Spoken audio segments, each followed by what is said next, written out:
ಮಾಸದ ಅಂಗವಾಗಿ ಎಸ್ಎಸ್ಕೆ ಸಮಾಜದ ವತಿಯಿಂದ ಭಂಡಾರ ಉತ್ಸವ. ಆಷಾಢ ಮಾಸದ ಅಂಗವಾಗಿ ಆನಂದನಗರದ ಎಸ್ಎಸ್ಕೆ ಸಮಾಜದ ಶ್ರೀ ಅಂಬಾಭವಾನಿ ದೇವಸ್ಥಾನದಲ್ಲಿ ಭಂಡಾರ ಉತ್ಸವ ಅತಿ ವಿಜೃಂಭಣೆಯಿಂದ ನಡೆಯಿತು.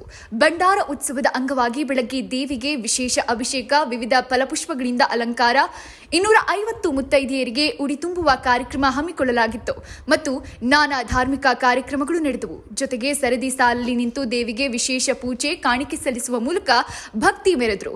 ಭಕ್ತರಿಗೆ ಅನ್ನ ಪ್ರಸಾದ ವಿತರಣೆ ಮಾಡಲಾಯಿತು. ಇನ್ನು ಭಂಡಾರ ಉತ್ಸವದ ಉಸ್ತುವಾರಿಯನ್ನ ಶ್ರೀ ಅಂಬಾಭವಾನಿ ದೇವಸ್ಥಾನದ ಅಧ್ಯಕ್ಷರಾದ ವಿಠ್ಠಲ ಕಲಬುರ್ಗಿ ಸೇರಿದಂತೆ ಪಂಚ ಕಮಿಟಿ, ಯುವಕ ಮಂಡಲ, ಮಹಿಳಾ ಮಂಡಲ ವಹಿಸಿಕೊಂಡ್ರು.